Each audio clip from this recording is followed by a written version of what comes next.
January 4th, 2012. 4chan, one of the most chaotic and anonymous corners of the internet.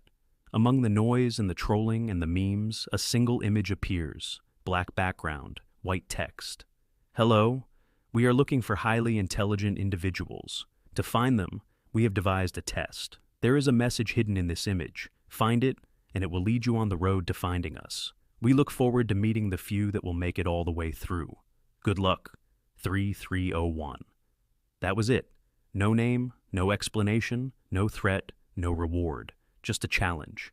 Within hours, thousands of people had dropped everything to find the hidden message. What followed was the most elaborate, most mysterious, and most unsettling puzzle in the history of the internet. Welcome to Buried Threads. Let's dig. To understand why Cicada 3301 broke the internet, you need to understand what was hidden inside that first image. It wasn't a riddle. It wasn't a word puzzle. It wasn't a trick question. Hidden inside the code of the image itself, using a technique called steganography, where information is concealed inside a file rather than encrypted, was a string of text. It read, Tiberius Claudius Caesar, followed by an encoded string of text. Tiberius Claudius Caesar was a Roman emperor. The name was a clue, pointing solvers toward the Caesar cipher, a substitution technique named after Julius Caesar, who used it in his military correspondence. That encoded text, when decoded using a Caesar cipher, a substitution cipher used in ancient Rome, revealed a URL. That URL led to a Reddit page. The Reddit page contained a book cipher, a code where specific words in a specific book form the message. The book was the Mabinogion, a collection of medieval Welsh tales. Decoding it revealed a phone number. Calling that number gave them the next clue. That clue led to GPS coordinates. And those coordinates, in 14 cities across 5 countries simultaneously, led somewhere that nobody expected. This was not a prank. This was not a game. Whoever posted that image on 4chan had resources, planning, and a level of technical sophistication that very few individuals or organizations possess.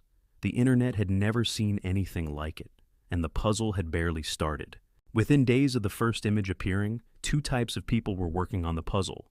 The first were teams, groups of strangers who had never met, coordinating across forums and IRC channels, sharing findings, dividing tasks, building maps of the puzzle in real time. One group called themselves Team #Decipher. They pooled knowledge from cryptographers, programmers, linguists, and historians simultaneously. The second type was a 15-year-old boy from Virginia named Marcus Warner. Marcus was one of the standout solvers within Team #Decipher, a group of strangers coordinating across IRC channels. He later told Rolling Stone the obsession consumed him completely. His mother got sick of him not showing up for meals because he was passed out from exhaustion. He was a teenager. He was solving a puzzle that professional cryptographers were struggling with. A Swedish security researcher named Joel Eriksson was another solver. He told Fast Company he had initially thought it would be a nice little brain teaser. He described what happened when he realized it was something else entirely, that the deeper he went, the more elaborate it became, the more he felt pulled in by something he couldn't fully explain. I've always been interested in anything that can challenge me, he said, and I never give up. Both Marcus and Joel worked through the puzzle, but their outcomes were different. Marcus made it through. Joel solved most of the puzzle, but arrived too late. The Tor hidden service had already closed its doors. A final message told him they had found who they were looking for, and that he was not among them. He described it as his biggest anticlimax. For those who did make it through, what they found was not what they expected. Not a grand reveal, not an explanation, not a name, a private forum, a set of tasks, a project they were asked to contribute to, related to cryptography, privacy, and information freedom. And then instructions not to talk about what they had found. Cicada had been watching the solvers from the beginning. They monitored who was sharing solutions publicly, and closed access to anyone who had relied on others rather than solving independently. Those who arrived at the final Tor site, after too many had shared the route, found a single message waiting. We want the best, not the followers. For those who made it through, it felt less like winning a competition and more like being chosen. Here is what made Cicada 3301 unlike anything that had come before it.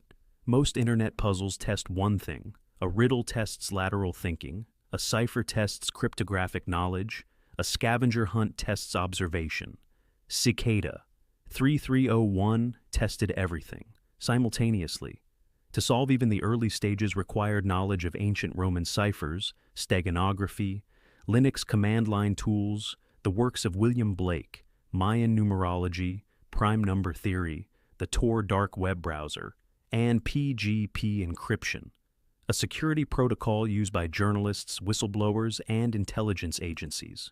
Each layer revealed the next only if you applied exactly the right combination of skills.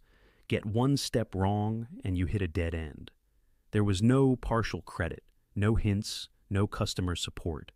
The puzzle spanned formats that had never been combined before. Digital images with hidden messages, phone numbers that played voicemails when called. A bootable Linux CD, meaning you had to burn it to a disk and restart your computer to run it.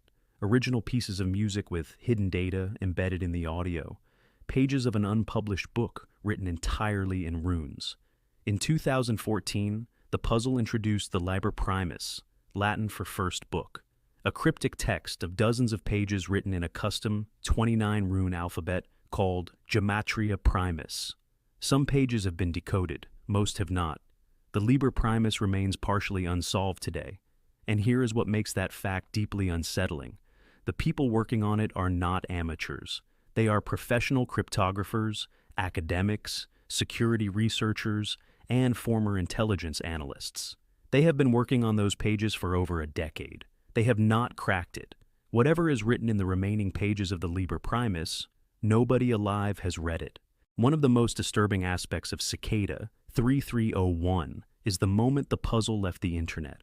When Joel Eriksson decoded the GPS coordinates from the 2012 puzzle, he expected a digital destination, another URL, another cipher. Instead, he got physical locations, real streets, real cities, telephone poles in Warsaw, Paris, Seoul, Miami, Sydney, Hawaii, New Orleans, Seattle, several others, all confirmed simultaneously by solvers in different countries who had never communicated with each other before that moment. Each pole had a printed QR code attached. Each led to the next stage of the puzzle. Think about what that means for a moment. Someone, or a group of people, had traveled to 14 cities across 5 countries, had walked to specific telephone poles, had printed and attached physical clues, had coordinated all of this to happen in advance of a puzzle that nobody knew was coming. This was not done cheaply. This was not done quickly. This required planning, resources, international contacts, and a level of operational security that is more consistent with an intelligence organization than a group of hobbyists. In 2013, the real-world clues returned. QR codes on telephone poles again. This time, in more locations, more countries, more cities. Whoever was behind Cicada 3301 had not gone anywhere. The infrastructure was still in place. The organization was still operational. They were watching. They had been watching from the beginning. On January 4th, 2013, the anniversary of the first puzzle, hours before the second was expected to begin, something unexpected appeared on an IRC channel where solvers were gathering. It was not the puzzle. It was a warning, an anonymous message that read, "I was part of what you call 3301 and Cicada for more than a decade, and I'm here to warn you, stay away. This is a dangerous organization. While I agree with many of the goals, their ways are nefarious. In fact, I think it is like a left-hand path religion disguised as a progressive scientific organization." The internet went into meltdown. Was it genuine? Was it a plant? Part of the puzzle itself? Was it a competitor trying to disrupt the game? Was it a disgruntled former member? The solvers debated for hours. Then the second puzzle appeared anyway. Most of them continued solving, because that is the thing about Cicada 3301. Even when it frightened people, even when it raised questions it refused to answer, people kept going. The pull of the puzzle was stronger than the warning. Participants in the 2013 round reported becoming genuinely paranoid. Some solvers were afraid to reveal their real identities. The instruction from Cicada, "If you lie to us, we will find out," was not taken as a game mechanic by everyone who read it. Some people believed it literally. Some people still do. The question that every journalist, every cryptographer, every forum user, and every former solver has been trying to answer since January 4th, 2012 is the same. Who is Cicada 3301? There are four serious theories. The first is a government intelligence agency, the CIA, GCHQ, NSA, or an equivalent. The puzzles require knowledge of PGP encryption, Tor anonymity networks, and operational security that are central to intelligence work. The physical clue drops across multiple countries suggest resources and international reach. The stated goal of recruiting highly intelligent individuals with cryptography skills is consistent with how intelligence agencies build specialist units. The U.S. Navy even ran its own publicly branded version of the same concept in 2014, called Project Architeuthis, which suggests the model was known within military circles.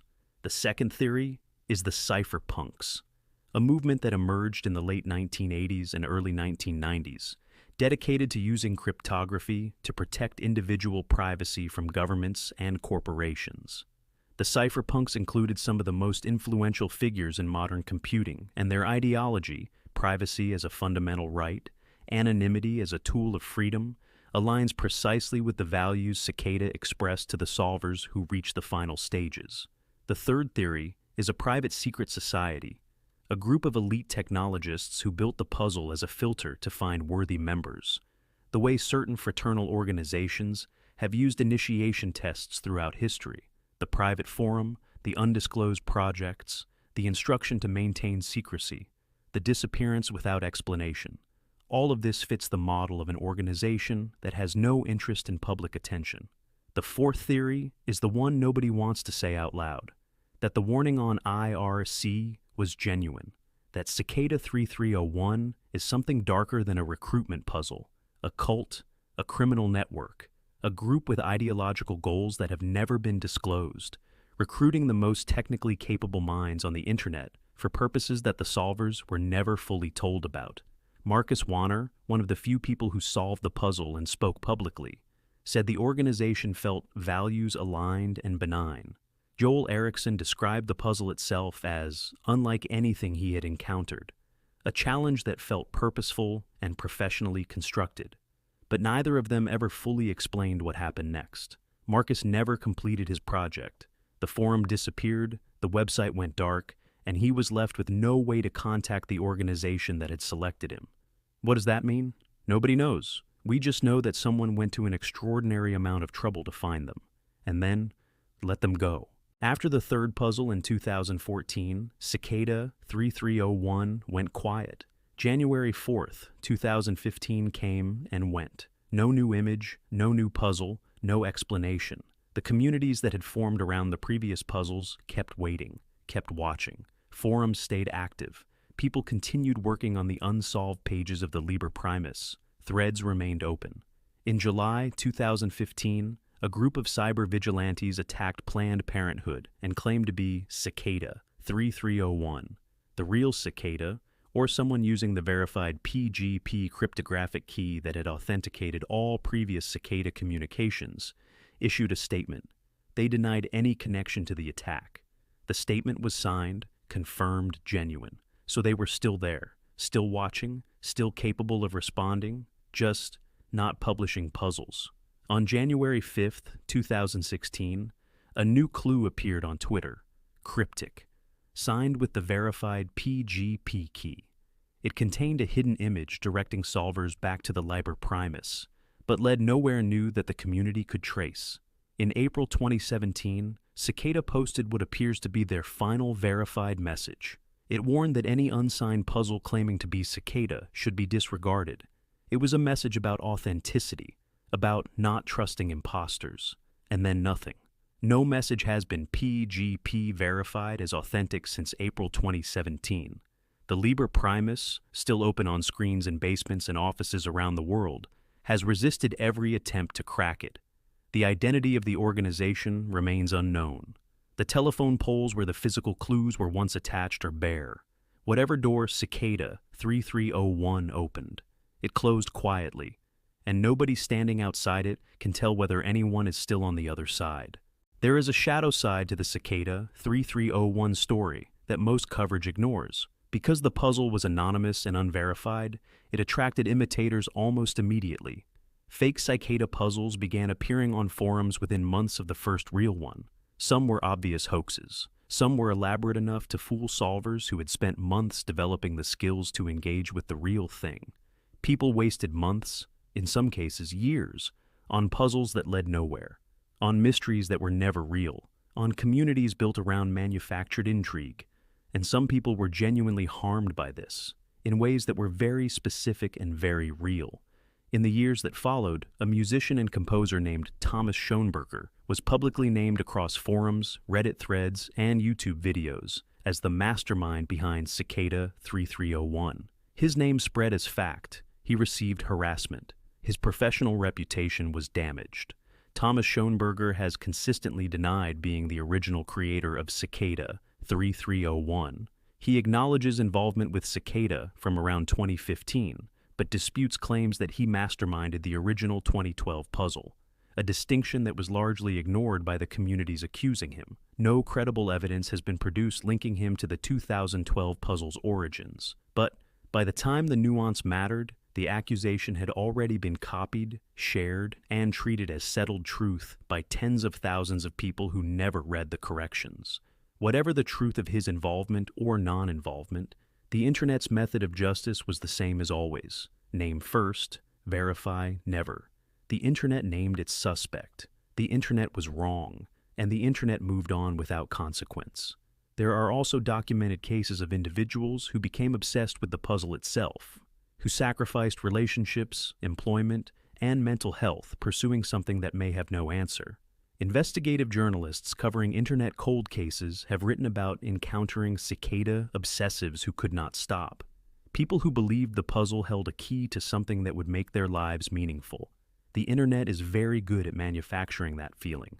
The feeling that if you just solve the next layer, something will be revealed, something real, something that justifies the obsession. Cicada 3301 may be the purest expression of that feeling the internet has ever produced. And the most disturbing possibility, the one that nobody in the community wants to sit with, is this. What if the real Cicada 3301 knew that?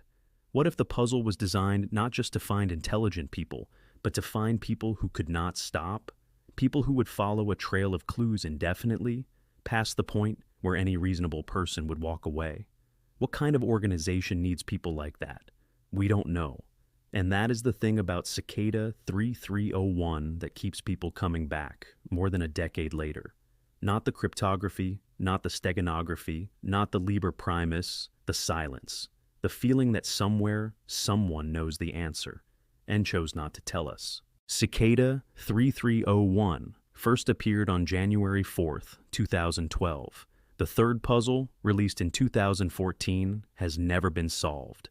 The Liber Primus, the runic book that may contain the answer to everything, remains mostly unread. Nobody has ever been confirmed as the original creator. No government has admitted involvement. No former member of the original 2012 organization has ever gone fully on record. The verified PGP key that authenticated every real Cicada message has been silent since 2017.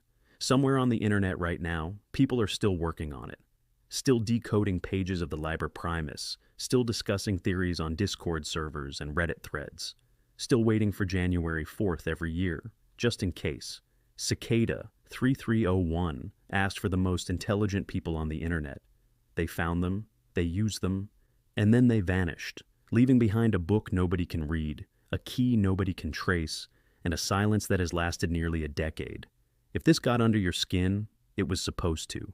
If you've ever gone down the Cicada rabbit hole, tell us how far you got, and if there's a case you think deserves this treatment, leave it below. We dig up what others bury.